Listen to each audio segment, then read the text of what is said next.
Okay, I want to welcome you, as we always do, to the summer time of this monthly series. I'm glad that we have a few extra chairs left. That's probably a summer phenomena, but I hope that you will be gratified by what we do. These monthly events, as always, are brought to you by three organizations that I wish to acknowledge and thank at the beginning.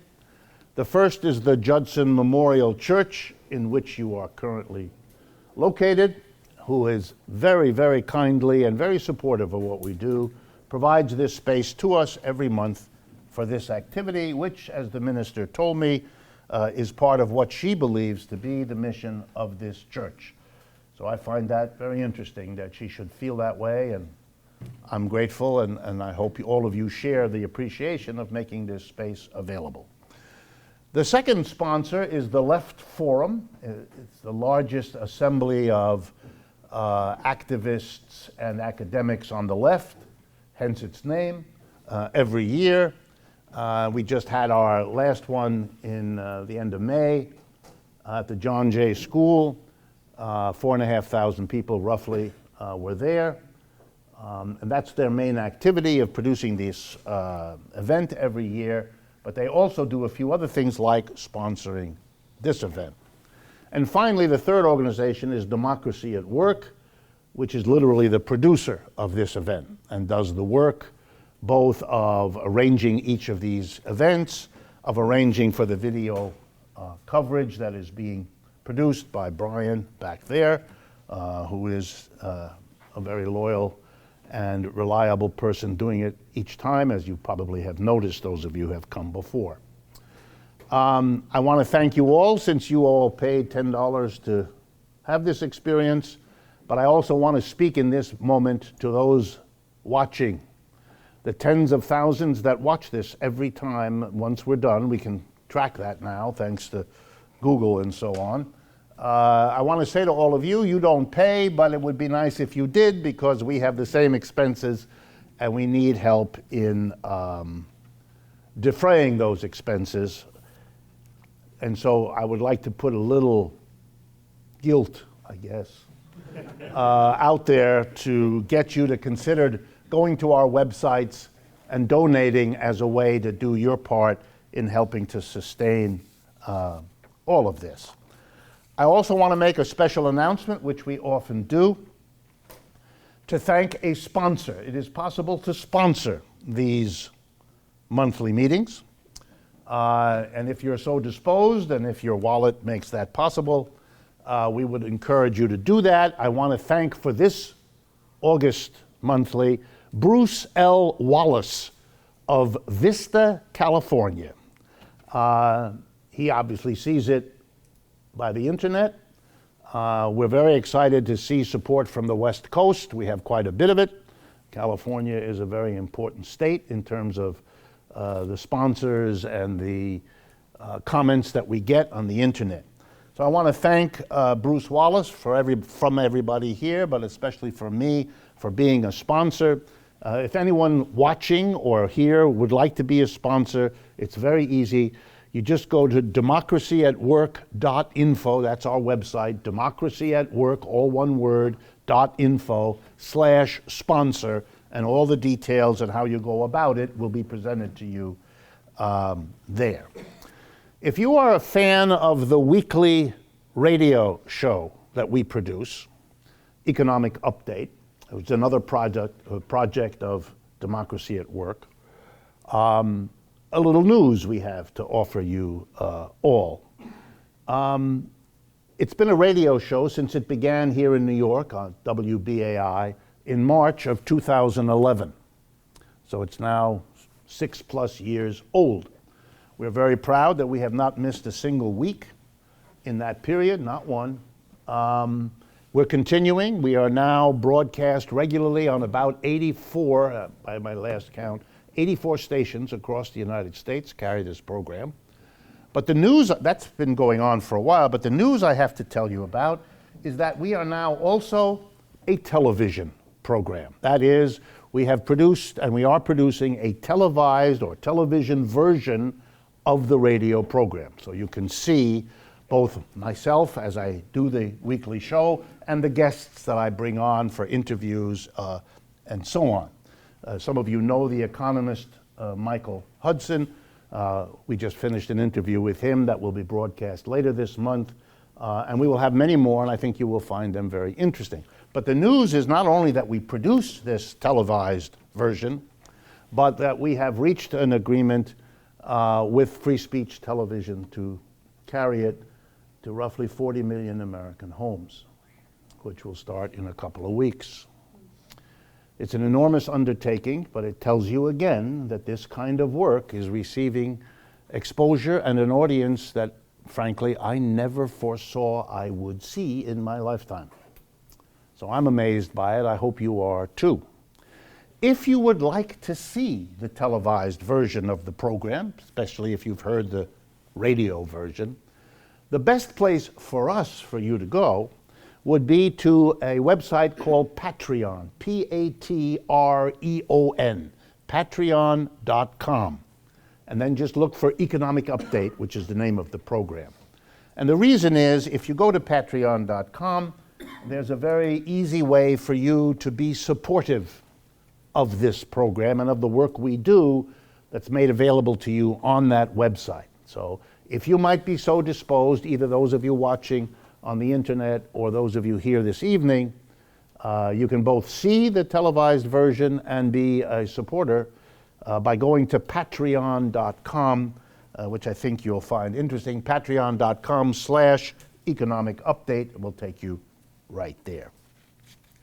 And finally, we have stickers. I hope most of you saw them. It's our latest device to wheedle a little more cash out of your pocket.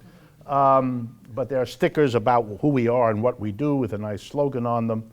They're on this desk outside, and if you'd be interested to get those, please grab a couple on your way out. Okay, so much for the announcements. Let me get then to the updates. And the reminder, we're going to do a few short ones at the beginning and then go into the major topics that were outlined on the announcement I hope most of you have gotten in the last week or so.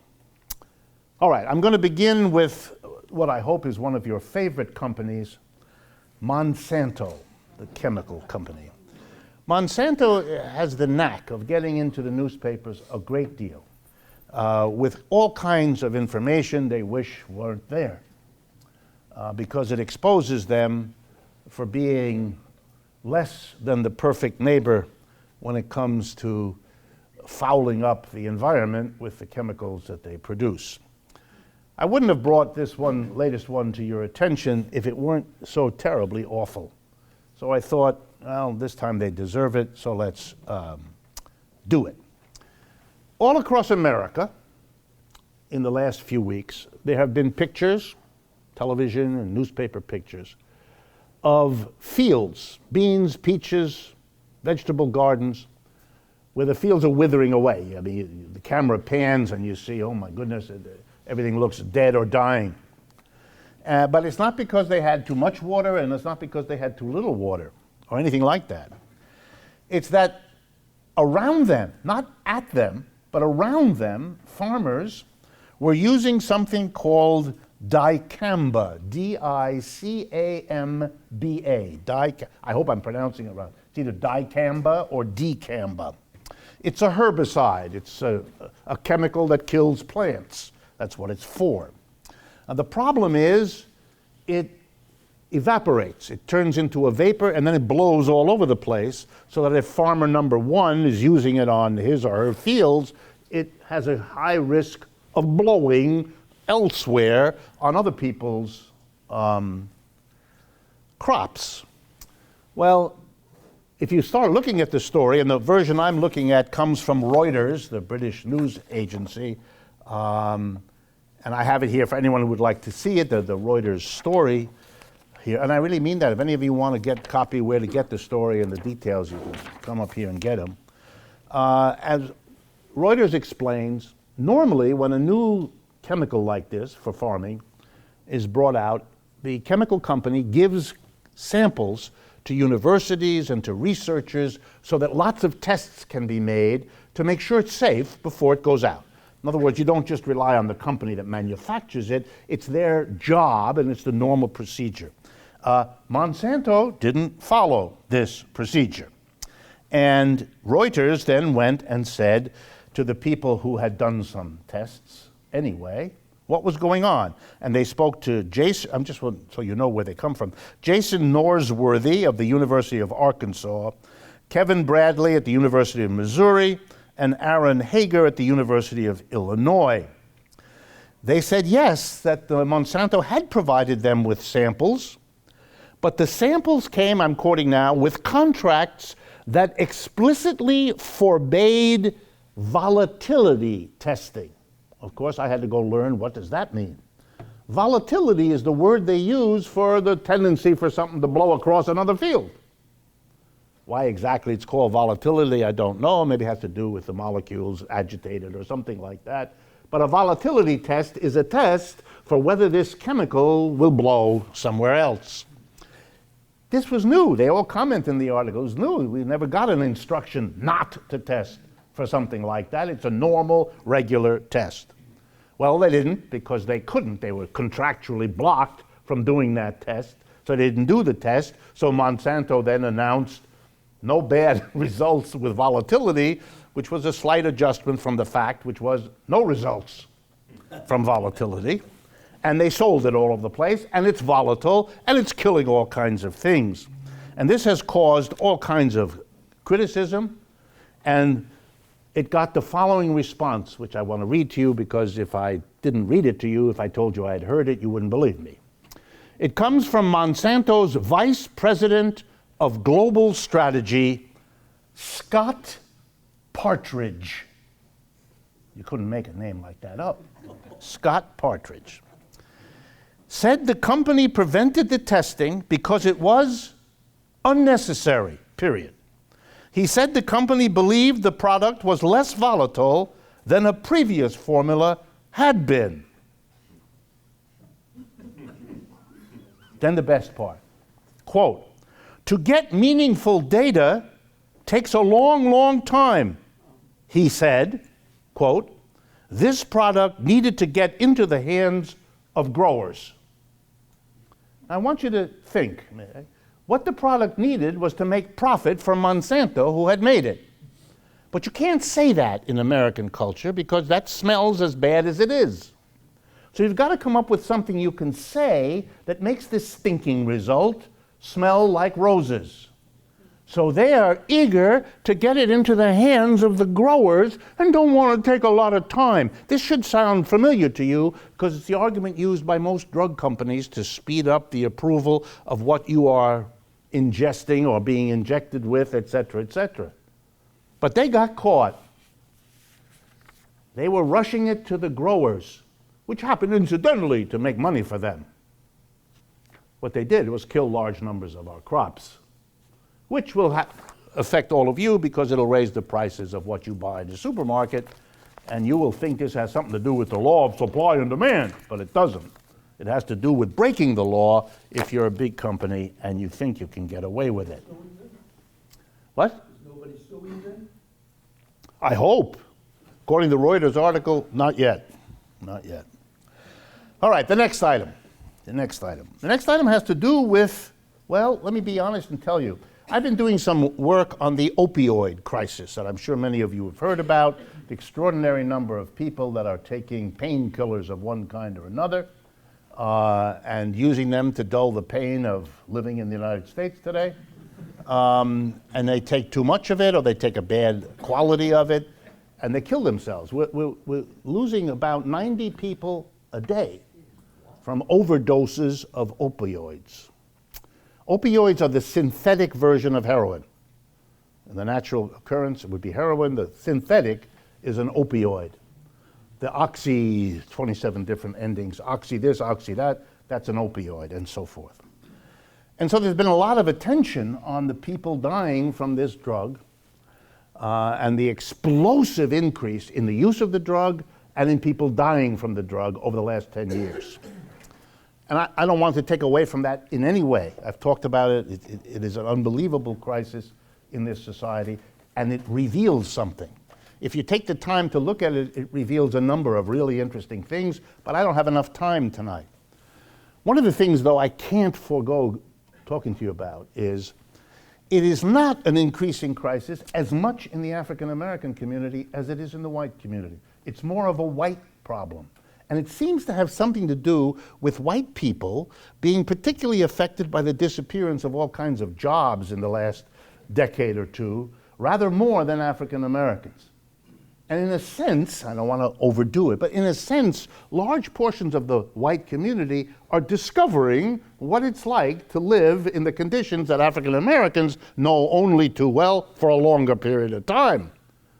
And they are taking steps to avoid the pain of all of that aren't so different either. It's shocking for the white community to discover that all of that drug business had nothing to do with race and everything to do with the economic conditions that people were forced to live in. There might be a real learning there that can do something to reduce the racism that we have as a society. But I want to talk about something that I found surprising that you may also. A much bigger killer, a drug with much more terrible results, is alcohol. And some of the recent statistics about alcohol are so startling for me that I want to share them briefly with you because they have to do with the economics in a very important way. Okay, let's go. Deaths in the United States.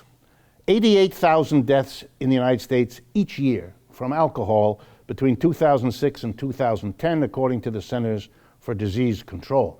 That dwarfs opioids. That's extraordinary. More than twice the number of deaths from prescription opioids and heroin in the last year, for example. The total includes drunk driving deaths and alcohol-linked violence, as well as liver disease, strokes, and other medical conditions. The Center for Disease Control says drinking too much is responsible for 1 in 10 deaths among working-age Americans. The social cost of excess alcohol consumption is estimated at $250 billion per year.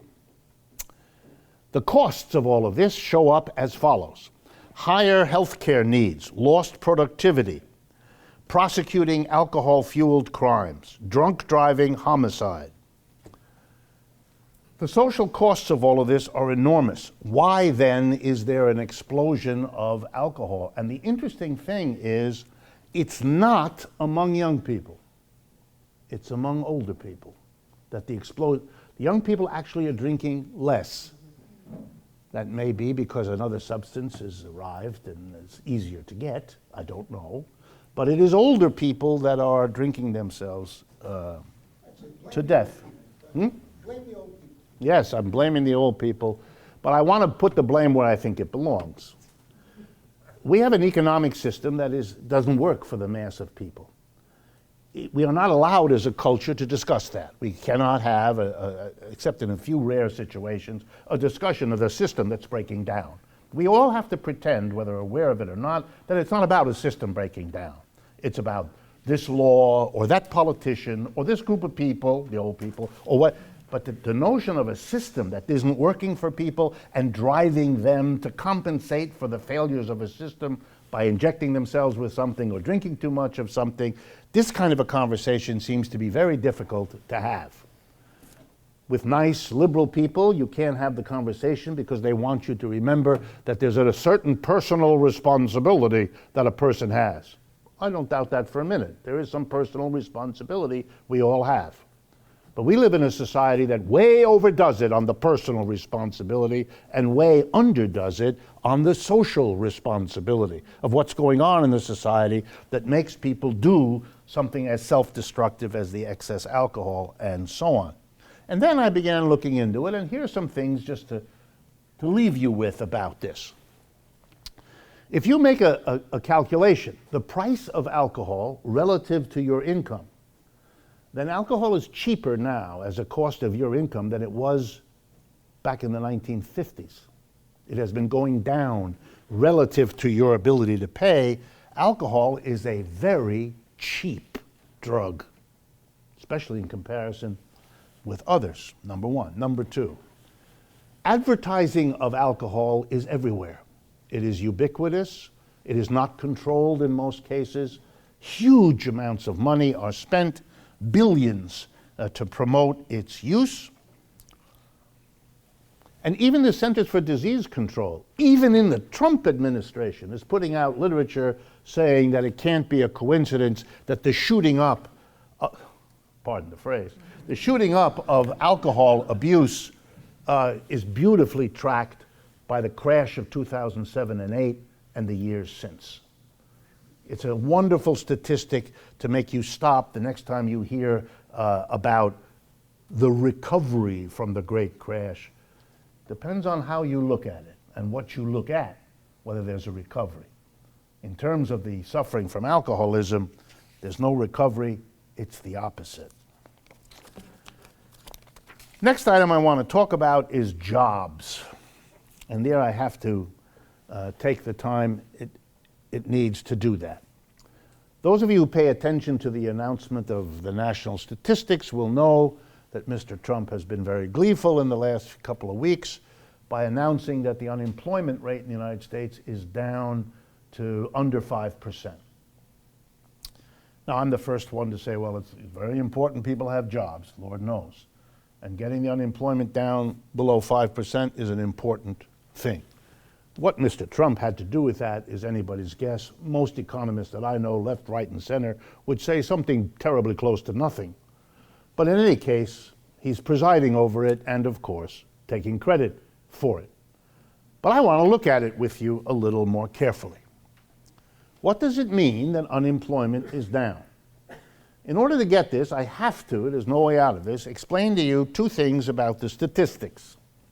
First, here's how unemployment is basically calculated in the United States. Interviews are conducted with people, random interviews, and they ask a question. Dear ma'am, dear sir, are you working today? And if you are, you're counted as an employed person. If you answer the question, no, I'm not working, you are asked a second question. Are you looking for a job right now, actively looking? If you say yes, then you are counted as an unemployed person, and the unemployment rate is the percentage of people who answer that second question, I'm looking. That's in the numerator, that's the number you're counting, and the base, the denominator of the fraction, is the total number of people in jobs plus those looking. So it's the proportion of those looking as the total of those in work and looking. What you ought to know, as I speak, is something is left out. What happens to the person who answers the second question, no, I'm not looking? The way we keep statistics is they're not considered to be in the labor force. They are not counted as unemployed. They're not counted as employed, but they're not counted as unemployed either. What this means is, and just follow this is not higher mathematics, I assure you. If this month I'm looking for work, and so I answer the second question, I'm looking, I'm counted as unemployed. If you happen to ask me next month, just by accident, you ask me, I've decided I've had it. I can't go one more time, say to a person, would you please give me a job, have them throw me out of their office. I'm not going to do that again. Instead, I'm going to rely on my wife or my uncle, or I'm going to do things I can't discuss in public to get by. Okay? And you answer the second question, I'm not looking. You know what? You have gone from an unemployed person to not being counted, which means that the percentage of people unemployed goes down when people are so disgusted about their unemployment experience that they don't look anymore. If that strikes you as perverse, it means I've gotten it across to you. That is the way the statistics are organized. Now, why is that relevant? Since the crash of 2007, something on the order of 5 or 6 million Americans have done what I just described. They've stopped looking. Which means the unemployment rate goes down because they're not in the labor force anymore. We actually keep track in this country of something called labor force participation rate. And that's what you might expect. It measures the number of people that either have a job or are looking as a percentage of the total adult population. Our labor force participation rate has gone down like a rock over the last 8 years. People are quitting. They're either doing something illegal or they're relying on friends, neighbors, family, savings, all of that. That's one of the major reasons unemployment is down. It's not a measure of our success as an economy, it's a measure of our failure as an economy. We can't provide jobs to people for so long that we literally drive them out of looking for a job. Now, of course, where do they go? Well, as I said, they use up their savings, they use up their families' savings, they rely on their spouses, their boyfriends and girlfriends, and all the rest, causing unspeakable tensions in households across America, blowing up relationships that were already on shaky ground by the extra stress and burden that this kind of financial dependency would always produce. You'd need a psychologist or someone who really knows this to just begin to tell us the damage it has done to families across America. This is, of course, in a country where family values are very highly respected. And nobody's respecting the family values if you put that kind of pressure on a family that they have to leave the labor force and become dependent. There, of course, is an enormous array of illegal activities which we can't measure because no one keeps track of them, since the people engaged in them have a very good reason not to report the fact, since it's illegal and they don't pay taxes and all the rest.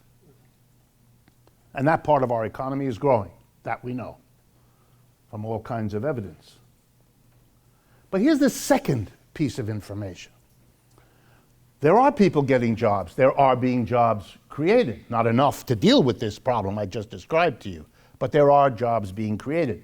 But the jobs are stunning in what they are, where they are, and what they involve.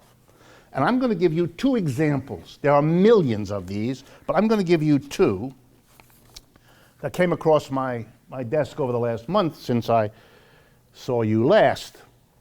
The first one comes from Arkansas, and the second one comes from Massachusetts. I'll start with the Arkansas example, because when I give you these details, you'll get a picture of what's going on in America you can't get any other way. It's a wonderful capsule. Okay, here's what's happened. And I apologize in advance. My pronunciation of Chinese words is poor, and I'm being nice to myself. And if anyone here can help me, please do. All right? The Tianyuan Garment Company of Suzhou, China, just signed an agreement with the mayor of Little Rock, Arkansas, and the governor of the good state of Arkansas. They have purchased this Chinese textile company, a garment company. They have purchased an old, dilapidated factory in the middle of Little Rock, Arkansas, and they're reconfiguring it. It's going to be a factory that produces T-shirts for Adidas. It is gearing up to produce, ready, 800,000 T-shirts a day. A day. 21 production lines. There'll be one T-shirt every 22 seconds from each of the production lines. In order for this investment, and I'm surprised President Trump hasn't rushed to Arkansas to celebrate it. Maybe if he watches my program, he will do that. I don't know. I wish him well if he does.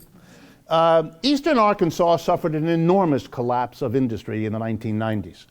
Company after company moved to China, basically, and to take advantage of much lower wages in China. This mostly happened in the middle to the later 1990s. So we're talking the 20-year depression in that part of Arkansas when all the jobs disappeared and nobody came. The cost to the families, it's another part of America that's big on family values, the families in that neighborhood were destroyed. The jobs were destroyed. The communities collapsed. I won't go through all of it. You all know the story. Little version of what you know from Detroit and so on. But now that 20 years of lost lives of all those people is coming to an end because, we're supposed to believe, the Chinese are going to be producing in eastern Arkansas.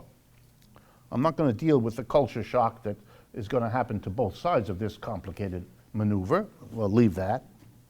I want to read to you the statement of Mr. Tang, T-A-N-G.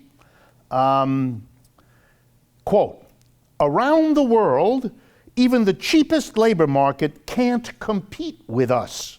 I am really excited about this," he said. So let me make sure you understand. They are using a brand new technology, a laser-guided cutting machine. There'll be no people. 800,000 t-shirts a day. They hope in 4 years they will get up to a maximum of 400 workers. What does this mean? The 400 workers will be earning between $14 and $15 per hour. Gone are all the jobs in the factories that were there in the 1990s, which paid better than that. In many cases, much better. And now, after those jobs are gone, 20 years of nothing, of destroyed lives because there were no work. They are now celebrating that they're going to have, instead of the thousands of jobs lost, 400 jobs paying $14 to $15 an hour making t-shirts, or rather, to be more honest, watching the machines and cleaning the machines that make the t-shirts. As if this weren't bad enough. And what's the point here? You're substituting, after 20 years, good jobs, factory jobs, good pay, benefits, some pension, and you're substituting jobs at low pay with nothing to go with them. That's what a low unemployment rate means if you don't pay attention to the quality of the job, what it pays, what it gives you, what chances you have to make a life with a job like that. But that's not the worst of it. The state of Arkansas contributed $1.6 million to the Chinese company to give them a tax break for the first 5 years of the... So not only is it this crappy jobs, but they're not even going to be paying into the state what they would have otherwise had to pay, because that's part of the inducement. $1 million in cash, $500,000 to help them do worker training, how to sit on a chair and watch the machine. $500,000 for that. Little Rock, the city, and Pulaski County, which is the county in which Little Rock is located, have given the factory a 65% reduction in the property tax that they must pay on the land. And you get the picture? Now let's go, folks. If the city of Little Rock, if the county Pulaski, if the state Arkansas are giving millions of dollars and foregoing taxes, where's that money coming from? Either they have to raise taxes on everybody else to give that money to this Chinese company, or they have to take the money from other things that the state of Arkansas and the city are doing for people and use it instead to induce this company to come there and to give them jobs that is going to make that part of Arkansas the poorest part of that state by giving them jobs at $14 to $15 per hour. That's what the full employment you're reading about is about. It's half about people that are not in the labor force anymore who are desperate, and the other half is about the substitution of the worst jobs imaginable for the jobs those people once had after a 20-year period where they had no jobs at all. If this is to be called economic development, or if this is to be called making America great again, you have to be crazy. Second example, Massachusetts. This has to do with the city, it's a small city, of Fall River. Some of you may know it, it's along the coast. If you go from here to Cape Cod, you pass through New Bedford and Fall River. They were once important industrial towns in the New England economy decades ago. They have been very poor for a long time because all the industry has gone. Like it left eastern Arkansas, it left that part of Massachusetts as well. But not anymore. New jobs are arriving in Fall River, and the big one is, ready? 2. Amazon has a warehouse it's building there, and FedEx has a delivery center. And I want to talk to you about that. Okay, let's begin. A road was built for Amazon. It's called, of course, when a road is built, it's the state of Massachusetts that used taxpayer money to do that in conjunction with Fall River. It is called, and I want your hearts to beat it, Innovation Way. That's the name of the road. You can't make this stuff up. These people live in a world like that. Innovation Way. It's designed for Amazon-bound trucks. Starting pay at the Amazon warehouse, hold on to your hats, folks, is $12.75 an hour, no degree required. There's one better than this. For junior inventory clerks. If that sounds like crap, I assure you, it is. For a junior inventory clerk with warehousing experience, the pay is $14.70 an hour, and it requires a bachelor's degree from a college. That's America. You go to college for 4 years, rack up 50 grand in debts, graduate, and you can work in a warehouse for $14.70 an hour. After you pay taxes, you could probably, for each hour you work, get 3/4 of a latte at the local coffee shop if they have a sale on lattes. Some of the jobs will be temporary hires through a company called, get ready, Integrity Staffing. Integrity Staffing, and you will pass along Innovation Way to your job. Yeah, we used to make fun of Eastern European countries who had a big picture of Lenin or Stalin on your way to work. Oh, look at that. We have Innovation Way and Integrity Staffing. The job description in Integrity Staffing, oh, by the way, this story comes from Forbes magazine. By the way, Forbes magazine has a title it gives itself. I don't know if any of you noticed. Capitalist Tool, which has a brilliant applicability if you think about it. They are very pro-capitalist. Forbes, used to be on a few blocks from here. Fifth Avenue, that big building, which I believe they've sold to the New School or something. So that's where this story comes from. The Forbes magazine, August 4th, it was literally a few days ago. And you'll see where the story is going when I read you the title of the story. Quote, China-like wages are now part of the U.S. employment boom. Forbes magazine notices China-like wages. You used to have to watch, modern geography TV shows to learn about people living at the standard of living in China. You don't have to watch TV anymore, Forbes is telling us. I'm going to get to that.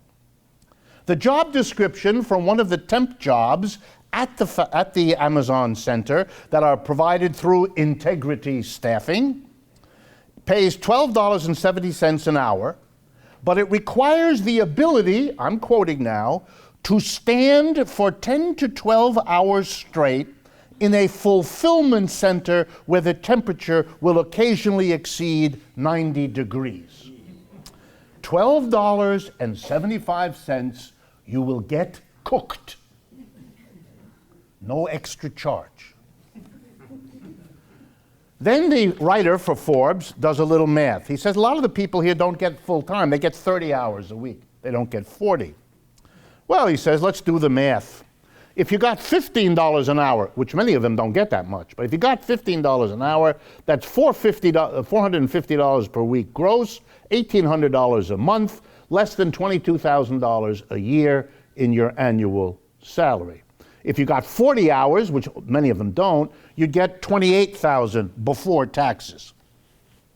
You are therefore going to be poor all of your life. That's making America great again, because that's the success. When you bring jobs to Fall River, Massachusetts, and for Fall River you could substitute 50,000 other places in this country, working very hard to bring them in. They also got subsidies, Amazon, for coming there. Money that the state now can't spend on schools or hospitals, roads, or anything else, given to Amazon so that the people there can have a job for $12, $13, and $14 an hour. And then the story really hits its stride. He said, this is remarkable, he said. The lowest paid worker in that warehouse, assuming 30 hours per week, and there are plenty of those, would earn around, as I told you, $18,000 annually, or roughly $7,000 more than the median Chinese worker now earns. Oh. If you earned $14.75 an hour working 30 hours a week, you would be earning $442.50 versus the median wage in Beijing, China, which is $329. Not that far behind, are we? We're not talking anymore, America, rich, the Chinese, poor. That's over. They're catching up fast. Because American workers' wages, in case you hadn't noticed, is going absolutely nowhere. Flatter than a pancake, American wages, for 40 years. Meanwhile, the Chinese wages are going up and up very fast. So it's only a matter of time, and what the author, Mr. Raposa, Kenneth Raposa, who wrote the article, what he's basically telling us is they're about there. They're about ready to cross the line. And he goes on. He says, a one-bedroom apartment in Fall River currently costs $1,000 a month. Now, I know for those of you in New York, this sounds like the bargain of the century, but it's Fall River. Believe me, the distance, culturally and so on, between Fall River and Manhattan is beyond your comprehension. I don't mean anything hostile to Fall River. I've been there a bunch of times, but it's not New York. $1,000 a month for a one-bedroom apartment in Fall River. A one-bedroom apartment in Beijing, China currently costs $930 a month. It's the same. The difference between the United States working class and the Chinese is disappearing. That's why the article is titled, China-like wages now part of U.S. employment boom. We are having an employment boom, and the meaning of it is we're going to be living in the standard of living that the Chinese have now acquired. What's going on here? Just so you understand. There is no return to the golden age of manufacturing that Mr. Trump promises. One of the reasons it isn't happening is those jobs don't exist anymore. It's not that they don't exist here. They don't exist, period. They're done. The technology has been developed precisely to get rid of those jobs and those workers and those levels of pay. That's why it's possible to have machines that will produce in Arkansas 800,000 T-shirts a day for the Adidas Corporation. What is going on is the following. When China becomes part of the world economy, and it's not just China, but I'm going to use China as an example because they're the major part of this story. When the Chinese enter the world economy, which is really only about 20 years ago, they bring with them hundreds of millions of workers who are now eligible, in a sense, to go to work producing what everybody else is producing in the world. And that gives capitalists everywhere an incredible power. because they're the ones who buy workers, who buy labor. And suddenly the supply of labor has gone through the roof, but the buyers are the same ones that were there before. It's a buyer's market for workers. And when you have a buyer's market for workers, wages go nowhere or else down. And that's what happens. Chinese people are replacing everybody. That's why all the clothes you wear come from China, and your toaster does, and most of the interior of your automobile does, and your TV does, and all the rest. You know. You do know. So wages are going nowhere in the world. You either have your wages go down because the job leaves, and there's too many of you left here in America competing for the few jobs, or you lose your job because a factory comes in and automates your job out of existence. And what we have now is the perfect storm. We have them both. First, we took our jobs and moved them out of the country. Now we bring them back, cheap labor, Americans so desperate that they have to work for $14 an hour in 90 degrees. And we have high technology, don't need very many of them. That means we're going to have a working class.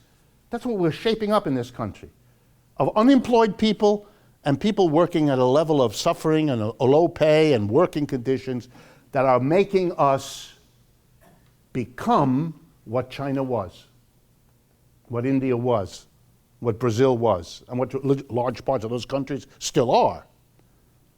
But the line of change is unmistakable. And there's absolutely nothing that Mr. Trump or the government of the United States is doing to change any of this. The celebration of jobs coming here is the celebration of this process. Not the end of it, not the changing of it, but the celebration of it. We should be grateful that we have these jobs. The governor of Arkansas, I believe named Henderson or Hutchinson or something like that, gleefully poses for pictures with the Chinese gentleman who must be laughing their way to the bank as they collect the millions from the people of Arkansas to bring them a collection of jobs that will make that area poverty-stricken for the foreseeable future. Either poverty-stricken with no jobs or poverty-stricken with jobs. Make America great again? You have got to be. The irony of it is so bitter that you can't even enjoy the humor. But it is the reality. And it's happening everywhere. As I say, I could give you many more examples, but I thought Arkansas and Massachusetts, being so different in many other ways, have this exact same story. The only difference is in Massachusetts, it's an American company. In Arkansas, it's a Chinese company. What about the FedEx? What? What about the I don't know the details of FedEx. Unfortunately, the Forbes article is really focused on Amazon, which is the bigger game in Fall River than the FedEx is. By the way, if I had more time, I would tell you that Amazon, which loves to say it's the biggest, it is not the biggest. It has a competitor. The biggest producer of delivery, the way Amazon does, is a company called Alibaba, which is it's a Chinese company, which is building, is exactly like Amazon, and it is building these huge warehouses that are centers faster than Amazon is all over the world. But there's a global struggle between Amazon and Alibaba, and from everything I can tell, Amazon is losing that particular struggle. Okay.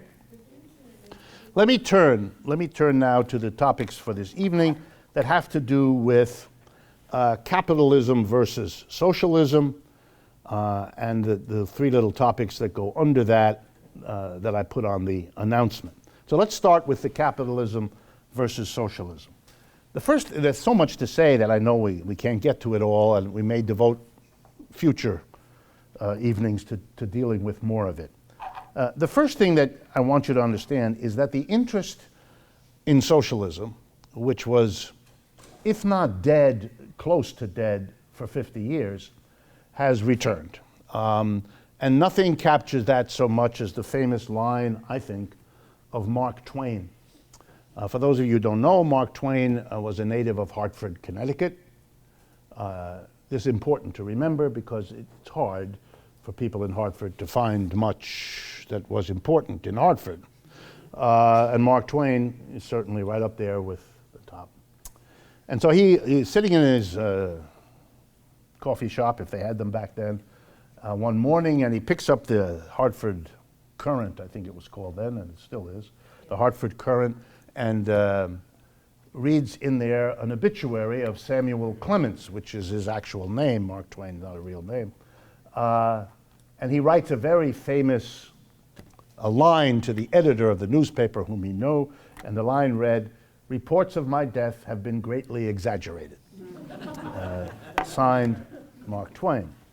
The death of socialism has been celebrated so many times, it's getting boring. Every time the death of socialism has been announced over the last 150 years, lo and behold, it rears up again like some bad, scary movie in which the dead thing comes to life and frightens you. And so socialism is now coming back in all kinds of ways. The works of socialism, the characters of socialism. I'm going to give you 3 examples. I could pick up anything. The Atlantic Monthly magazine the other day, literally a week ago, has one of its contributing editors, a young woman whose name I've forgotten. Does someone know, can help me? No one saw that? Well, you should. She writes something, and they also make a video, which is on the Atlantic Monthly website. Very nice. She speaks for about 10 minutes, 12 minutes, not very long. And the topic is late capitalism. I kid you not. And she explains that this is a term that has a history that includes Karl Marx. It's got a history that includes, what is her name? You know her name. You're forgetting too, okay. And she goes through the history of, but the remarkable thing, she does a good job of it, good history, she's got her information correct, but she's friendly to the whole thing. This is an interesting idea, she says, and she shows it comes right out of the socialist literature, the Marxist literature. I found that arresting. That's a major magazine in this country, the Atlantic Monthly, and has been for many decades. That's the first thing. The second thing was, which some of you I think noticed, is that I did an appearance a week ago, Monday, on Fox News. I did that. Fox Business News in the morning, Stuart Varney, I believe is the name, Stuart Varney, which I invite you to see. It's available on YouTube, on our websites, and so on. And there he is, Mr. Varney, who prides himself on being a right-winger, asking me softball-type questions about socialism. Couldn't I tell him why it's growing these days, says Mr. Varney. And there we are, having this conversation in front of however many people watch that program. I have no idea. Do you know? It's at least 100, 150,000 live. Okay. And there we are having a conversation about socialism and Marxism. It's kind of interesting. And the third example is that in a number of European countries right now, the latest edition of Karl Marx's Capital is getting close to bestseller status. It's selling huge numbers of copies. So what's going on here is a kind of interesting question. I could have given you, but I've talked about it before, so I don't want to repeat it, recent polling here in the United States that indicates people that are 35 and under in the United States, when asked the following question: which do you prefer, capitalism or socialism? A majority now say socialism. Here in the United States, young people. And that's consistent with everything that I see as I travel around the country giving talks. So let's talk a little bit about what all of this means. First, here's what it doesn't mean. It's not really a serious embrace yet of socialism, mostly because there is very little understanding or knowledge about what socialism is. People who are 35 and younger today means they've been in school for the last, whatever it is, 15, 20 years, which means they've been exposed mostly to teachers who don't know anything about it, who even if they knew something are afraid to spend much time at it, and who are super afraid to go into it in a way that might be deemed as positive or friendly or sympathetic. So they just don't know. They just don't know. It's a very serious issue. So what that vote for socialism over communism really means is we don't like what we got. And we know that what we got is capitalism. We don't like this. So you give us a choice between what we have and something else, we'll go with something else, and then we'll figure out later what that exactly is. If they do know something, what they probably know is a little bit about the Soviet Union or China or Cuba or something like that. And given the sources from which they have gotten that information, most of that information is negative. They're dictatorial, they don't have democracy, they are whatever, poor, or whatever negatives have been associated with them. So we're dealing here with a disaffection from capitalism that is massive. It's massive in Europe, it's massive here, and it's pretty strong in many other parts of the world. Stronger than it's been in a long time. But it doesn't know quite where to go, this anti-capitalism, this criticism. It isn't inclined to go towards what it sees as socialism a la Russia, China, Cuba, because it has bad associations with those things, if it knows anything. Certainly those societies have done enough bad things to make it relatively easy to paint them in bad colors, in negative colors. So between what has been said bad about them and what they've done that isn't attractive, this is not where people seem to want to go. There'll always be some, but it's not where the general flow of disaffection from capitalism is taking people. Well, then where is it taking people?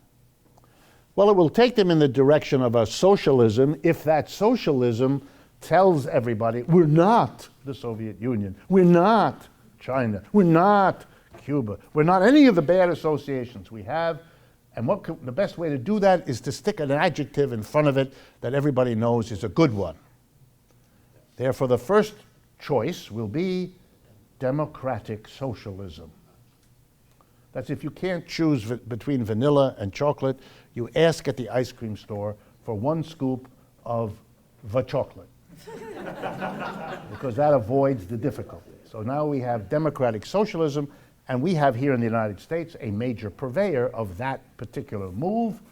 There are actually 2. One is Bernie Sanders, because he's the public figure of democratic socialism. And the other one is the organization Democratic Socialists of America, which is very proudly saying these days that they have exploded in their membership and have 25,000 members across the United States and are therefore the biggest left-wing organization, which is probably true. So we have socialism what? We have socialism light. We have low-cal socialism. But that's not surprising. If you're moving towards that, you want to take take it slowly, take it gradually, take it moderately. The important thing is people are going in that direction. We'll see how far they go. There'll be all kinds of struggles about how far they go. But one of the things that has to happen is we have to overcome, and this is a peculiarly difficult problem in the United States, we have to overcome 50 years of silence, 50 years of taboo, 50 years in which a reasonable conversation about socialism and Marxism, its strengths and its weaknesses, has been virtually impossible in the United States. I'm going to give you an example from my own life, just because that's what I know best. I'm an economics professor. I got my PhD in economics, so I've been a professor in economics departments in the United States. For those of you that are not familiar with it, the socialist tradition, the Marxist tradition, has a long history of work in economics. Marx himself was, he was a philosopher, he was many things, but he was certainly an economist among his achievements. And his major book, Das Kapital, is a work of economic theory. Given that, here's the remarkable thing. I have a PhD in economics from Yale University. I have a master's degree in economics from Yale University. I also have a master's degree in economics from Stanford University and a bachelor's degree in economics from Harvard University. I am a joke. I am an elitist joke. It's all true. I didn't make this up. I'd get into trouble if I made something like that up. So I didn't make it up. I was never required to read one word of Karl Marx for all those degrees. I mean, what else can I say to you? That's stupefying. That is so silly, so childish, so narrow, so frightened, that you really don't know where to begin. It's like meeting an adult human being who has never had a conversation with anybody on the subject of sex. What are you going to do? You don't know where to start. You're kind of defeated before you begin. You're awestruck. Your words fail you. What? That's how I feel. I meet with my colleagues, professors of economics that I went to school with, that are teaching with me. I know all they do because I had to learn that. But when I start talking about what I'm interested in from the Marxian perspective, they look at me as if I just switched to Urdu. And I don't speak Urdu. And they don't understand it either. But that's the kind of conversation we have. 50 years in which you excluded them. I would say today, and I'm being generous, I don't believe 5% of the American colleges and universities have anyone currently teaching who either teaches on this subject or knows anything about the subject. I don't think 5%. My guess is 1% do.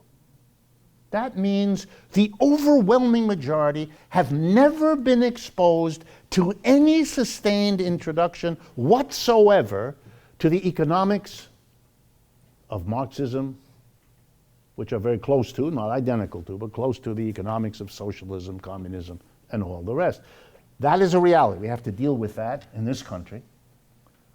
So one of the key things about the struggle between capitalism and socialism right now in the United States is that we have to make up for 50 lost years. It's almost like a person who was arrested for a crime he or she didn't do and put away for God knows how many years, and then comes out and, kind of has to rediscover a world that's radically different from what it was when they went in. We have to discover how you talk to a fellow citizen if you're interested, how you study it yourself. How are you going to do that? How are you going to catch up? And I mean those of us here, too, who are sympathetic, I assume. If you find all of this distasteful, you probably went to the wrong church this evening.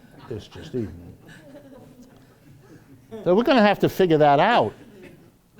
And part of what you see people like me doing when we're on Fox TV or anywhere else is we're groping around trying to figure out, how do we do this? How do we regalvanize the interest, feed it?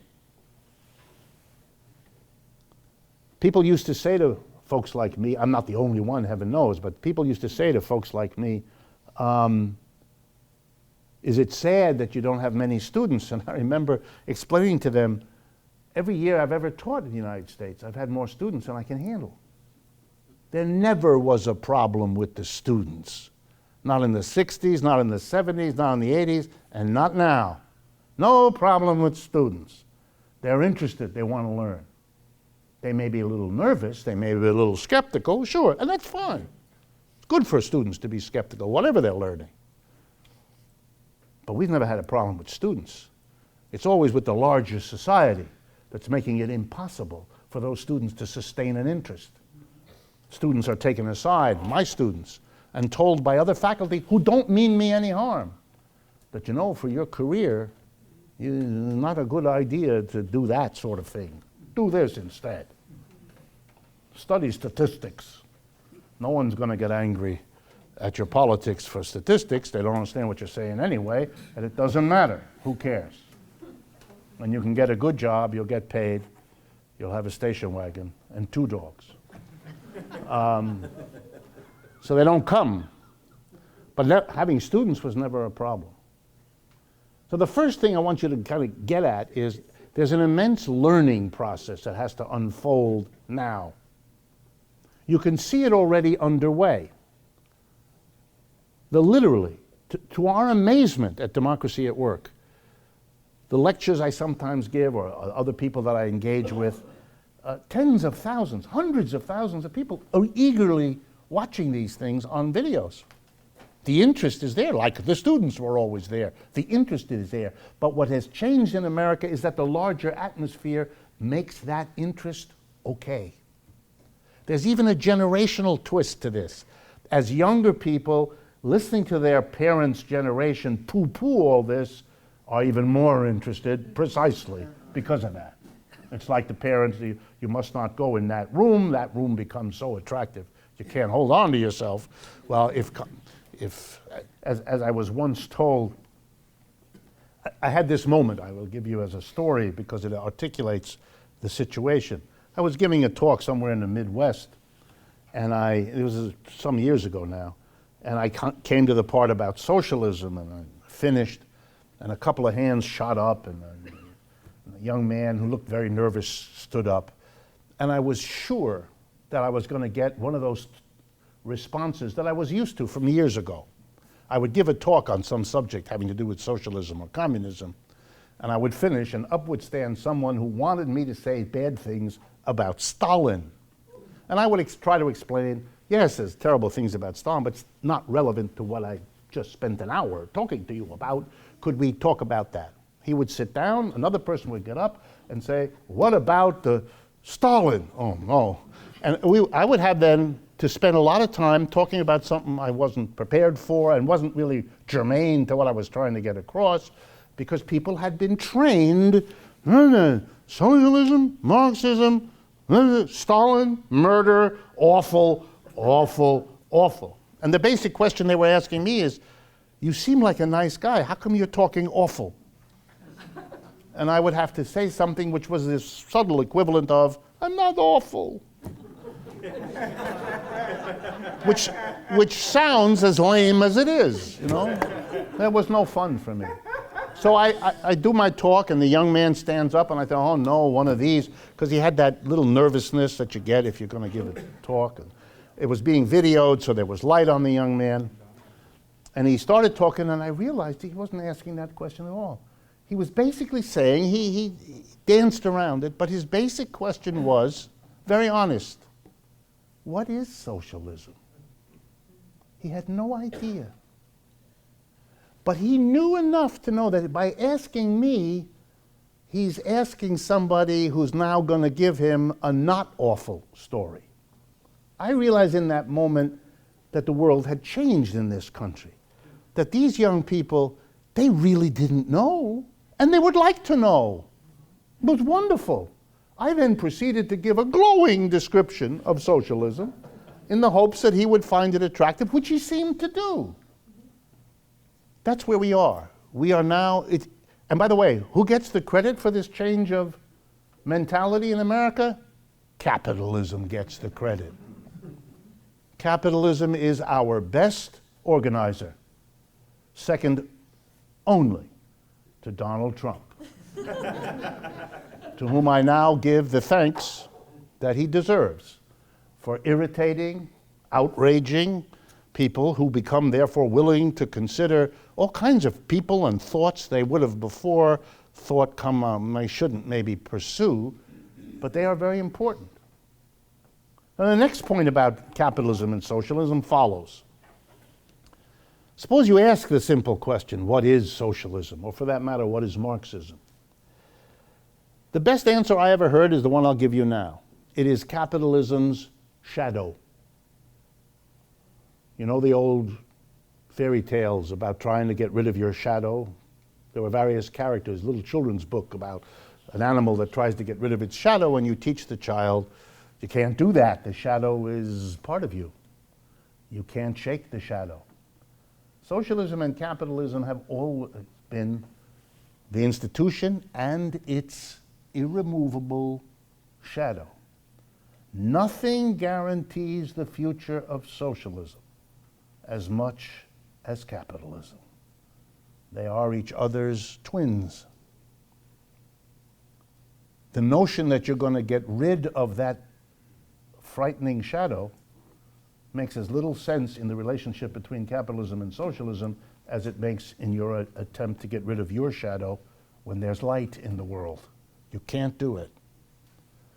Capitalism produced socialism. Karl Marx, who still gets the respect he deserves because he was the greatest theoretician. Not the only one, no, he's not enough, but he's something around which you kind of have to wrap your head, because not to is to make a fire by rubbing sticks together when there are matches available. You know, use Marx.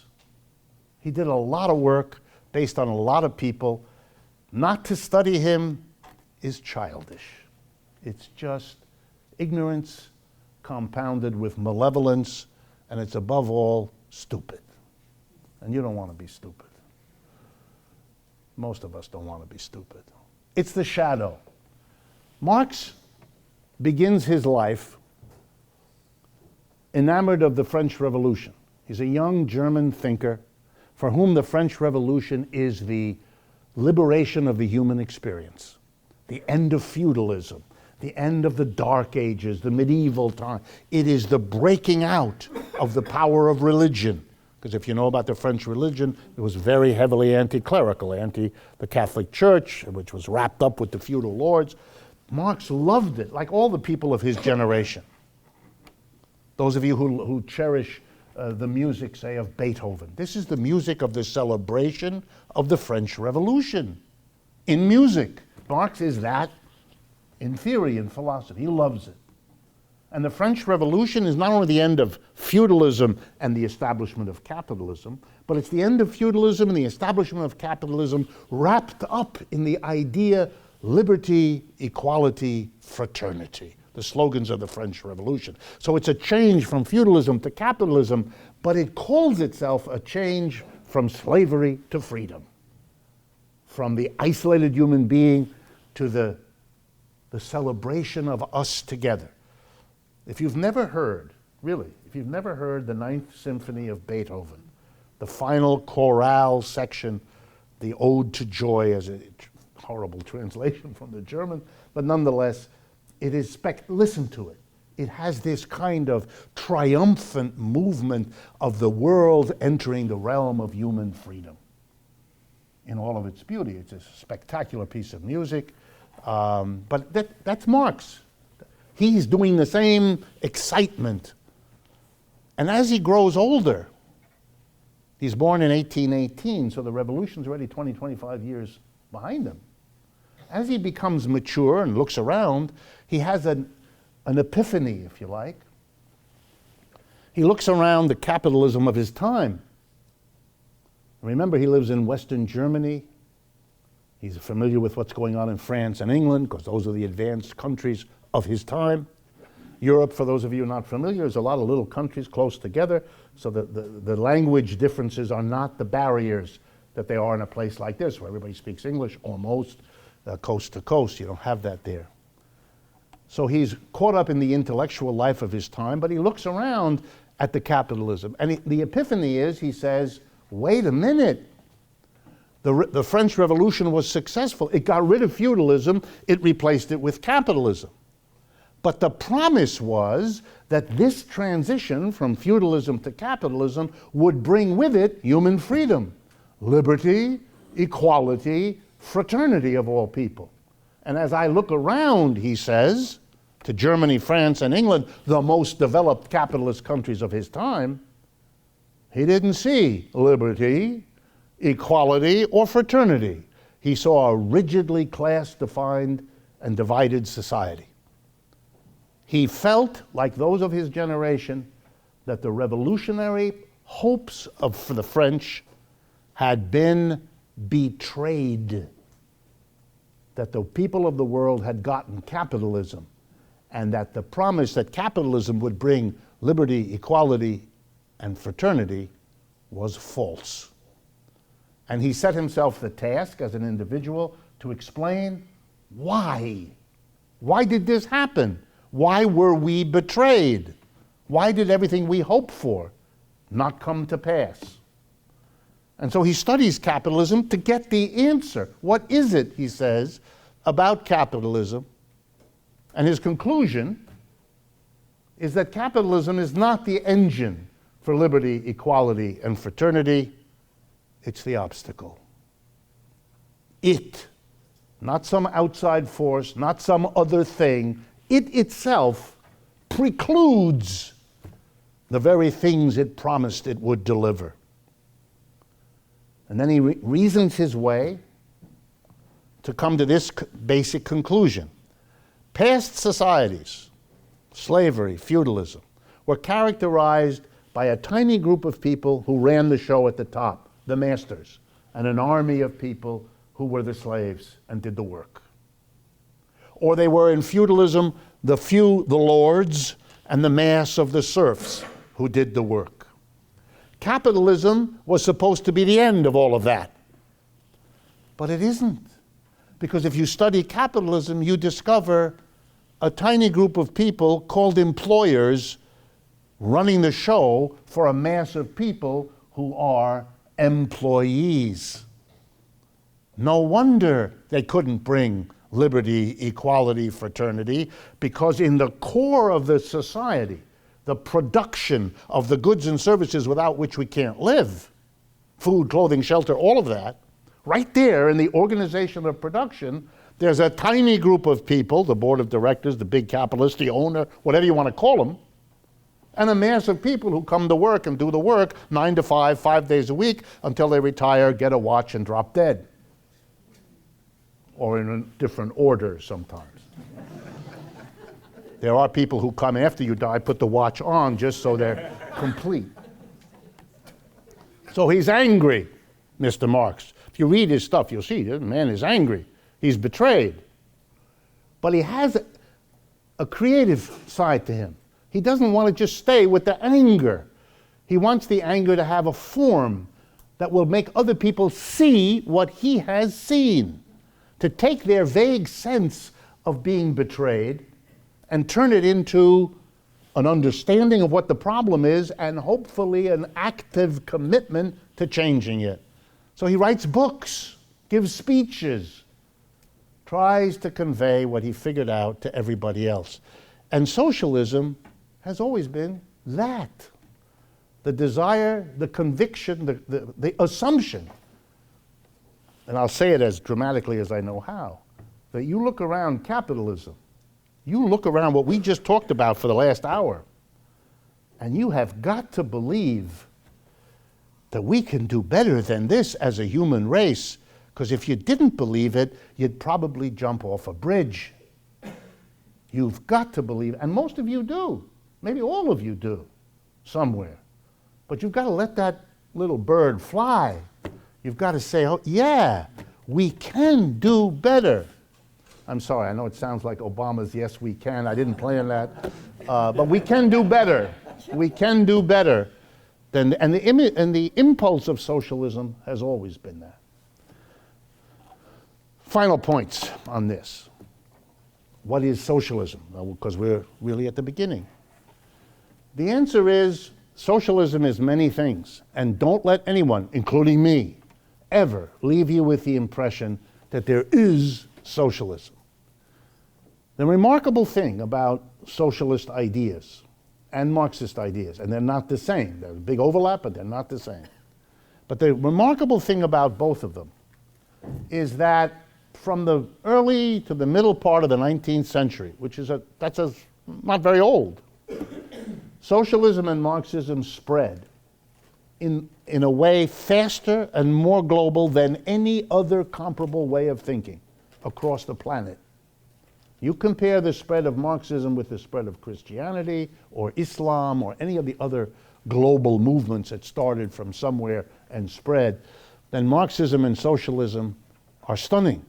They spread to every corner of the planet in less than a century. Less than a century. Anything, any social movement, any way of thinking that spreads to so many different places in so short a time, involving people in such different cultures and religions and levels of economic life and family structure, is going to, of course, be interpreted differently by these people shaped by their circumstances. So, of course, there are lots of Marxisms and lots of socialisms. One of the first things you can understand is if you are in the presence of a person who starts talking about socialism and Marxism as if it's in the singular, talk to somebody else. Because that person is either ignorant or trying to hustle you into believing that whatever it is they think it is the only way one could or should think about it. That's not true. I wish it weren't that way. It'd be really nice if there was a place you could go and this is it. Or if there was an agency that said, this is correct, this is wrong, this is the right one. There is no such agency. For a short time, after the Russian Revolution in 1917, very short time, there was such an agency. The Russians were the first Marxists to actually pull it off. They made a revolution, 1917. Nobody could believe it. Up until then, socialists had tried, but they had never been able to kind of take over. They had tried, but they hadn't worked. They had tried with violent revolution. They had tried with electoral strategies.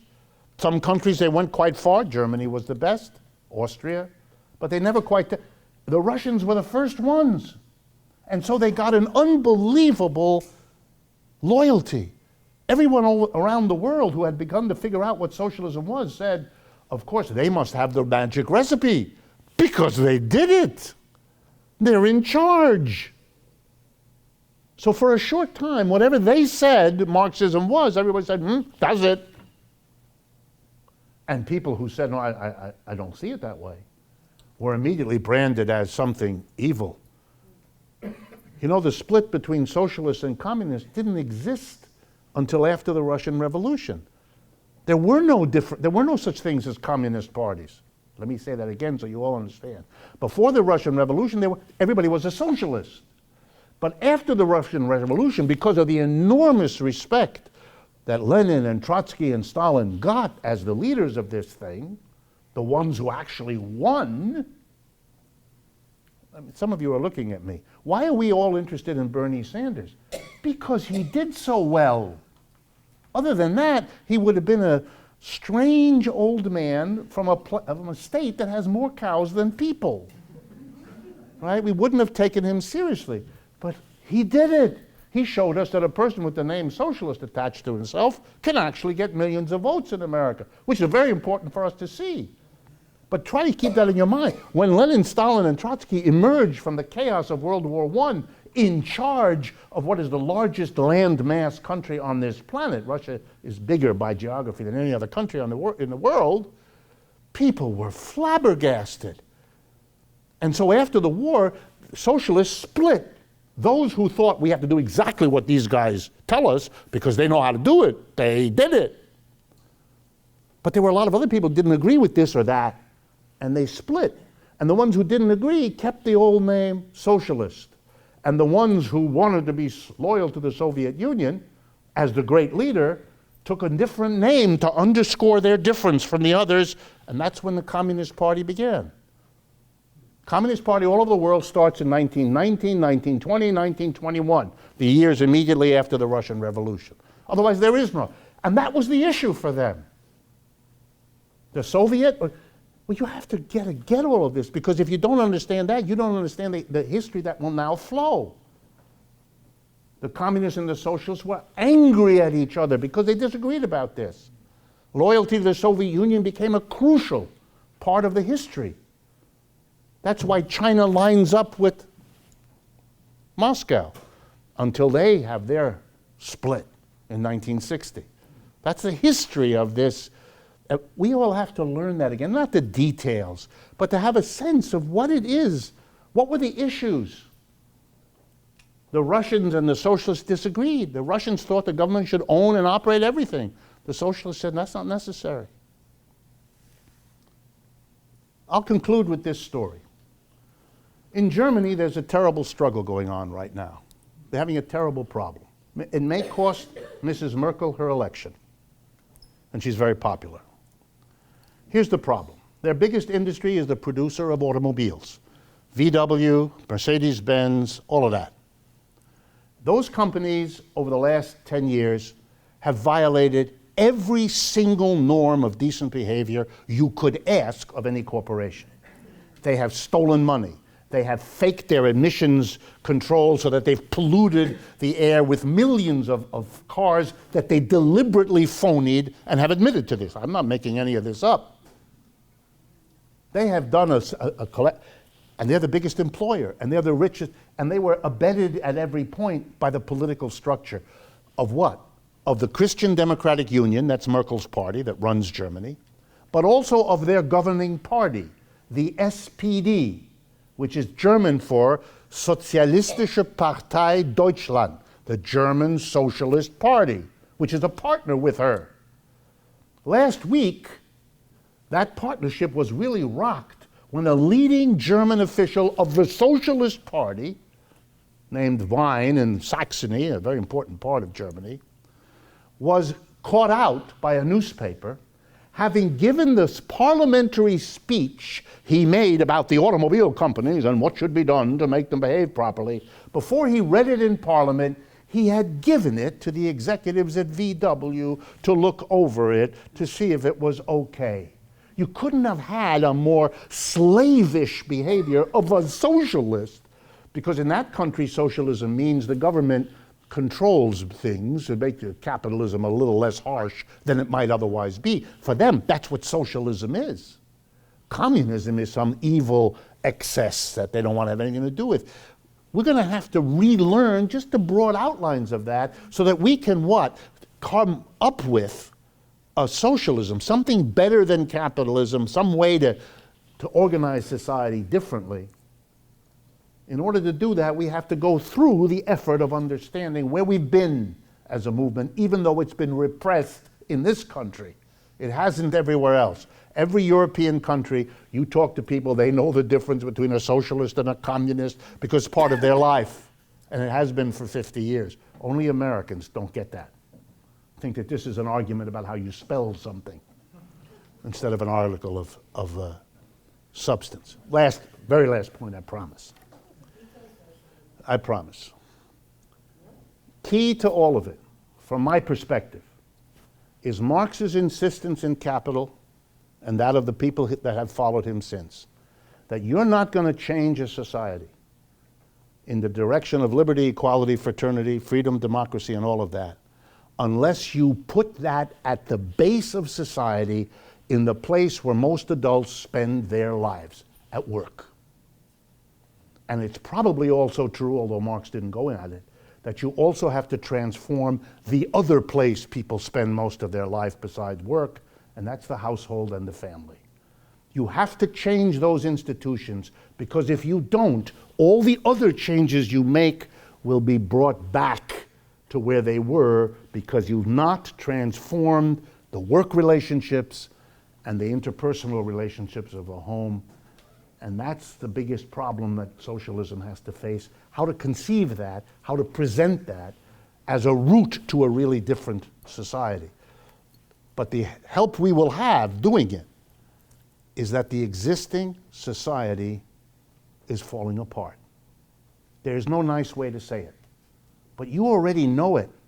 All I'm doing is putting it into words, which may be something that frightens you a bit, which I understand. Frightens me when I hear myself say it. It's over. It's over. We had a good run. Capitalism did nicely, 200-300 years. We are on the other side of the hill. We are going down. That's why the governor of Arkansas is excited to have 400 jobs paying $14 to $15 an hour for his people. That's called a low bar, really low. Thank you very much, and I hope I see you next month.